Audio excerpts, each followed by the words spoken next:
Giants knock off the Chiefs in Arrowhead. Good morning. What's going on, everybody? Welcome into First Take. Hope you all had a wonderful weekend. Stephen A. Smith, Max Kellerman. I'm Molly Karam. How's everybody doing? We'll just air it because... Yes, that's true. That's right. I've been battling weather. Everybody's sick. Yes. Yeah, I'm staying away from all y'all. Are you sick? No, I'm healthy. I'm healthy, too. I'm healthy. I've been in bed all weekend. All weekend since Friday night. But I'm better now. Good. I'm not 100%, but I'm better. I think I know why. Yeah, Cowboys we'll get to that made you in feel just better, a didn't bit. But we got some breaking news out of our nation's capital. Let's get right there. Redskins team president Bruce Allen and head coach Jay Gruden met at Redskins Park early this morning to inform Gruden he has been fired. A source tells Adam Schefter that assistant head coach and offensive line coach Bill Callahan will be the interim head coach. Gruden made the playoffs once in 2015 and was below 500 in his tenure. Stephen A., you called it last week. What's your reaction to this latest news? Well, first of all, I appreciate you acknowledging that I called it last week because I ain't said hear Monday it was going to happen. I said last Monday. I ain't hear no other show on ESPN acknowledging that. It just amazes me. But if I was wrong, I'd have heard from everybody. But that's neither here nor there. Here's the reality. Jay Gruden should have been gone. This is too little, too late on the part of Daniel Snyder. Jay Gruden's record as a head coach is 35. 41, 49, and 1. That's 14 games under 500. He has not been impressive, and more importantly than that, again, I don't know the man personally. I'm only echoing the sentiments that have been said about him, which is that they questioned his work ethic. They said that he hid behind Sean McVay.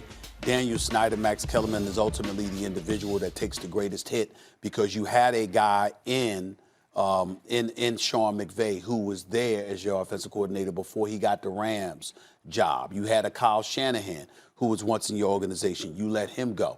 So you have individuals that are considered, that are highly respected and held in high esteem in the National Football League that are head coaches for other franchises that worked under Jay Gruden. And Daniel Snyder let them walk out the door in favor of keeping Jay Gruden, whose work ethic he questioned. There were questions about his relationship with executive Bruce Allen, although they both denied that there was any friction coming into this season. In the end, here's the reality, and this is the harsh reality. The only reason why Jay Gruden got the head coaching job to begin with, and the only reason why he lasted this long, according to people that I speak to in the National Football League, is because of his last name. John Gruden wasn't with the Oakland Raiders. He was in the Monday night booth telling everybody at the time he didn't want to be a head coach anymore. So they thought that they'd get, just a reincarnation per se, same last name, pedigree, et cetera, et cetera. It did not work out that way. Some people ain't meant to be a head coach. Some people are destined to be coordinators. And Jay Gruden's record as head coach of the Washington Redskins proved just that. The issue with Washington is the owner, Dan Snyder. And you know what I love about this? Like with Jim Dolan with the Knicks. You keep hiring, firing people, whatever you want to do. The futility on the field is what it is since you bought the team. The more you get rid of guys and bring new guys in, the more we see there's one constant. His record of failure, Dan Snyder, is there for everyone to see. He's the worst owner in the NFL and one of the worst in sports. And by the way, he's almost dangerous because he really is a football fan. Like, he really does love the team, right? But because he doesn't know much compared to actual football people, if he gets attached to a guy, to an idea, he's going to overrule his football people. And that's been reported several times. Stephen A., so a fish rots from the head down. And was Jay Gruden a good coach? Obviously not. If you listen to people like Deshaun Jackson, Stephen A., when Deshaun Jackson left Philly, he was upset about it. But did you hear him saying things like they don't want to win in Philadelphia and all that kind of stuff? No. That locker room was no good. When he left Washington, and it wasn't even like he said it with malice. It was just like, bro, you walk in there and it's just, they don't think they're going to win. That was the team under Jay Gruden. And so, yes, you have to get rid of him.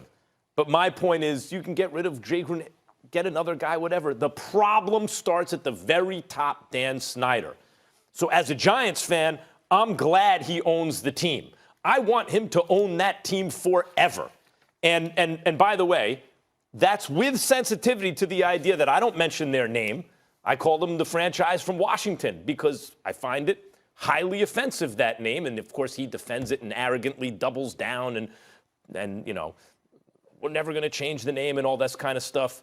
He's bad on a lot of fronts, the football product being the primary one.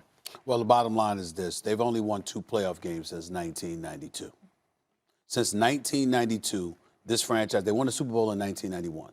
They won a playoff game that next year and lost in the divisional playoff round in 1992. Since 1992, spanning nearly 30 years, the Washington Redskins have 2 playoff games on its resume and only 1 playoff victory they had a playoff victory in 2005. That was their last playoff victory. They have not won a playoff game since 2005. We're not talking about Super Bowls here. They haven't won a playoff game. Win. They haven't won a playoff game. And they've only been to the playoffs 3 times in the last 14 the years. last in the playoffs, 2015. We'll have much more on this later, including what's next for the Washington Redskins. But let's get to Dallas. Yeah. It was all about the errands at Jerry's World. Both Rodgers and Jones. Jones had 4 rushing touchdowns en route to a 34-24 victory over Dallas. Dak Prescott, Amari Cooper did lead a comeback, but it wasn't enough. Dak, Zeke, talk to me. We're not backing down. As I said, we'll take this one on the chin. We're going to take the good, take the bad. We're going to learn from it, and hopefully we'll look back at this and say this was a turning point or this was good for us. I think it is a reality check, you know. I think we just gotta, you know, take this loss, take these last 2 losses, and use them as fuel. We gotta come out and you know, play a lot harder, play a lot better, and execute. Man, it's gonna be hard to win games in this league if we're gonna keep shooting ourselves in the foot. So I mean, we just gotta be a better team. I'll start with you. Yeah. I feel like I need a name for this, Stephen A. I'll marinate on what exactly that should be. People could tweet us, let us know. Yeah. Because he's something special. Tell me this. What was the headline from yesterday? Was it the Packers win or that the Cowboys were exposed? Believe it or not, normally I would sit up there and I'd tell you that it was the Cowboys being exposed, obviously, because they lost the 2nd game in a row. And as a result, they're no longer in complete control of first take within the NFC East. They're tied with the Philadelphia Eagles now. Just a couple weeks ago, Max. A couple weeks ago. We were sitting there talking about the Philadelphia Eagles. They were in a must-win situation going into a Thursday night game against those Green Bay Packers. I never thought That's that was right. must-win for the record. I did. I said, hey, if the Eagles lose that game and the Cowboys win Sunday against Teddy Bridgewater, because there was no Drew Brees, that the Philadelphia Eagles would have been 3 games out, and that would have been that. And lo and behold, just 10 little old days later, it's tied 3-2 within the NFC East. Just like that, that black cat running around that franchise showed this ugly head. And as a result, we sit here today with the Dallas Cowboys no longer in complete control of that NFC East now. Now let's get to the specifics. Because as we look at the Green Bay Packers, we saw Aaron Rodgers, 22 of 34, 238 yards. My personal opinion, that damn Aaron Jones. What is it? 19 carries, 107 yards, 5.6 yards per carry, 4 touchdowns against those Dallas Cowboys. Seem to be struggling a little bit against that running game. And the thing about it is that their defense for the Green Bay Packers, we haven't been raving enough about them. We've noticed them. We paid attention to them, Max Kellerman. But at the same time, we haven't given them the appreciation that they deserve. Suddenly, Ezekiel Elliott didn't look so formidable. Following up an 18-carry, 35-yard performance against the New Orleans Saints, what does he do? Second go-around. 12 carries, 62 yards. Not bad. Looks like they should have gave him the ball more. But guess what? Dallas Cowboys didn't do that. Why? Because they want to run. They want to throw that football. Kellen Moore, your new offensive coordinator, he's not Scott Linehan. We're going to throw that football a little bit more. And the Green Bay Packers said, not so fast, because we're not sure about your passing game. We're going to shut that thing down. Dallas Cowboys came into the game allowing just 3 sacks. This particular game, they gave up 3 sacks in one game. They got a little bit exposed offensively. You can punch them in the mouth. You can neutralize the run to some degree. Even when they pass the football effectively enough, like Amari Cooper having 226 yards receiving, in the end, it still didn't prove enough. They're front runners. When they got a lead, they look pretty damn good. When they had a deficit, panic sets in. This is what I love about the Dallas Cowboys, Max. I'll give it to you by saying this.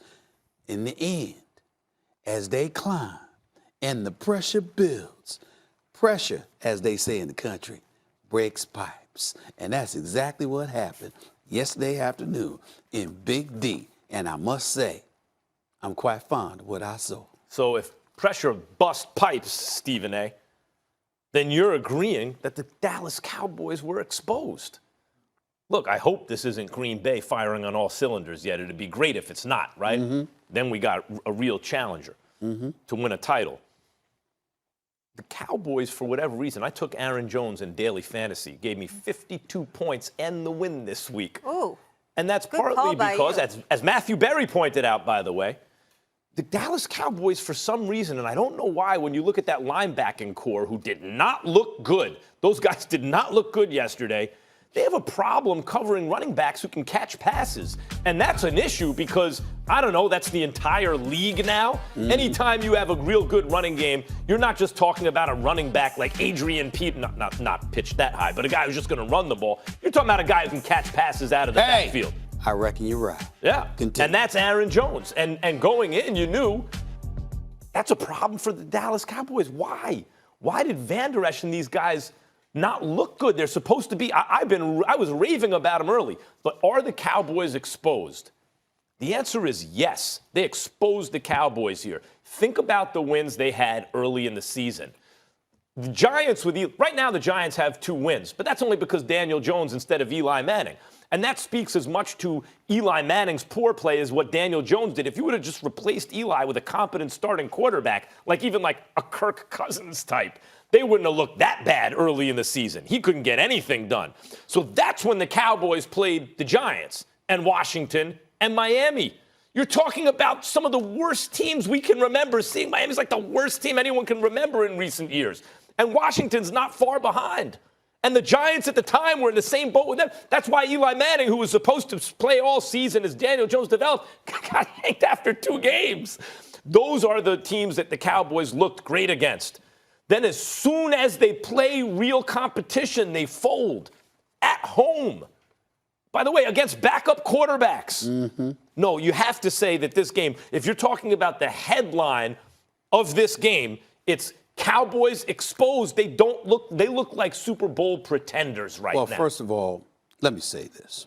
In all seriousness, Alexander King and Sullivan each had an interception against Dak Prescott. We can't ignore that. Zadarius Smith was all over the place. He was in Dak Prescott's face, even when he wasn't getting the sack. I mean, you talk about numerous hits on Dak Prescott, and this just seems to be an attitude about this Green Bay Packers defense. They're feisty. You got guys that are nasty. They come at you with it. We haven't seen that from a Green Bay Packers defense in years. We've been paying attention. Everything has been predicated on Aaron Rodgers, what he brings to the table. Back in the day, it was Jordy Nelson, Randall Cobb. Most recently, it was the Geronimo Allisons with the Devontae Adams, okay? Then it was obviously just Aaron Rodgers, the relationship with Mike McCarthy or lack thereof, which he spoke about after the game in terms of speaking culturally, how things have changed in Green Bay. But in the end, what it comes down to is that the Green Bay Packers have a defense. And I'm not saying that it might not be as elite as we think it is or it has looked against somewhat inferior competition over the first few weeks of the season. But in the end, when we look at this Green Bay Packers defense compared to what we used to see, there is no denying that these brothers are vastly improved. And if that is the case and you got any kind of running game in Green Bay. Prescott, we're going to get into Dak later in the show, playing for a contract. We have Ezekiel Elliott, who already got paid, and the question is, against a run defense, by the way, that looked bad against Philadelphia. Right. Last time we saw him, what happened to that? That's not a vaunted defense. Everyone's touting the Green Bay defense. They got ran all over. But against the Cowboys, you can load up against Ezekiel Elliott, and it somehow works. And then Dak, I think a little too much is said about his performance yesterday. He was hitting guys like Cooper drops a pass. Dak, to me, was okay. No. But he was okay to me. I know Jerry Jones is getting upset, and you're getting upset, and everyone's getting upset. I'm not upset. Right. You weren't a little bit impressed by the comeback? The almost comeback? Yeah. No, because he put him and himself. Amari Cooper, Listen. they got themselves I back. understand that, but he put himself in bad spots, and all I could think about with Dak Prescott, which we'll get into later on in the show, is how he's potentially costing himself money with each passing. Yeah, I mean, we disagree about that. Obviously, we're going to debate that. But I think right now, if you say, is that about Green Bay? Not yet. Let's see Aaron Rodgers really start to ball, and then I'll say, okay, now it's about Green Bay. Because we don't know. Maybe in this system he never really gets to do that. But okay. But the Dallas Cowboys now in consecutive weeks got exposed. They only have wins over terrible teams this year. All right. Your Cowboys will be here in New York next week if you want to check them out. They'll be facing the Jets, and then it'll be the Packers and Lions. That should be a good name. That'll be on ESPN Monday Night Football, but a lot more to come here, especially tonight. This is going to be a really good